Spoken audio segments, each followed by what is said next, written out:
Okay, here we again find ourselves back at the board of wisdom. And let's look at the inverse square law in a slightly different way than the previous video presented. First in a qualitative way, then in a quantitative way. Again, I have my star, and as I said, all stars look like that. And I have my detector. And it's just useful to think about this qualitatively first. If I have that detector at some distance d, and if I move it closer to the star, then the energy on the detector, the flux, has to go up. If I move it farther from the star, I get less energy from it because it's farther away, so the flux has gone down. It's always helpful to ask yourself in these situations, oh, did my flux go up or my flux go down? Depending on where the detector is, the distance from the star. If you because you can apply the inverse square law backwards in a way that makes absolutely no physical sense. So just make sure you've done this reality check. Detector closer to the star, flux goes up. Detector farther away from the star, flux goes down. So again, just to reiterate what was said before, quantitatively, again, here's my star. Suppose that my detector is located at a distance of, say 10 distance units. These could be light years, they could be millimeters, I don't care. They're just 10 units away from the star. There is some flux that's received by that detector at that distance of 10 units. And now suppose I take this detector and I move it out so it's at a distance of 100 units. Did the flux go up or down when I moved it out farther away? Well, I moved it farther away, so the flux should go down. Well, how much did it go down relative to its value at 10 distance units? I gave you enough time to solve that in your head, but I moved it 10 times farther away. So I increased the distance by a factor of 10. The flux goes down by the inverse square of the distance. It obviously goes down because I moved the detector farther away. 10x squared equals 100. So at my distance of 100, oops, my head appeared there. My God.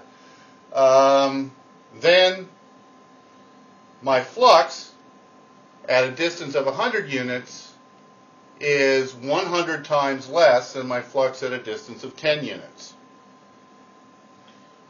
Factor 100 decrease. So if my detector actually measured a value of 1,000 flux units at this distance, then the flux at distance of 100 equals 1,000 divided by 100 equals 10. So yes, my flux went down when I moved my detector 10 times farther away, and in fact it went down by a factor of 10 squared, or 100.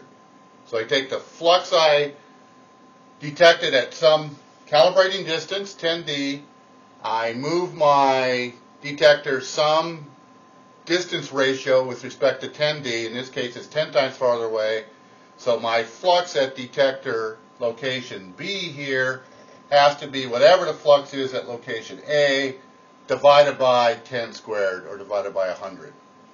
So just keep looking at this problem like this. We are scaling units, scaling distances. Note that the distance is not 90, which is 100 divided by 10. We don't care about that way. We only care about that distance is 10 times larger than that distance, because 100 divided by 10 is 10. If we put that distance out to 200 units, then the distance ratio would be 20, and the flux would decline by 1 over 20 squared, or 1 over 400. So it's a simple concept. You don't need to complicate it by figuring out, well, how do I plug numbers into the equation that flux is proportional to luminosity over distance squared? Well, for one thing, There's a proportional sign there. There's not an equal sign there. And so this is just a calculation we just done. We have fixed luminosity. We have our observed flux, 10 in this case, and it's going to fall off as we increase the distance from our star relative to that distance by a factor of d squared.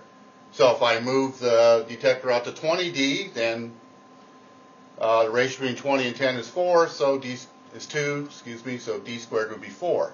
So I'd receive 1/4 less flux at a distance of 20, 1/9 at a distance of 30. I don't know what Thursday, I didn't know Thursday was a distance. 1/16 at a distance that's 4 times farther away. And this whole concept is illustrated pretty clearly in the notes. So just look at that and learn how to scale things. One final thing of just about scaling and how it works, and I'll give a simple example. So I can't draw crap, but it doesn't matter. That's a light bulb, LB. It has a power output, a luminosity, if you will, of 100 watts. I got another light bulb 2, and it's got a luminosity, power output of 200 watts. The only thing I care about from here on out is that L2 is twice as bright as L1. That's all I care about.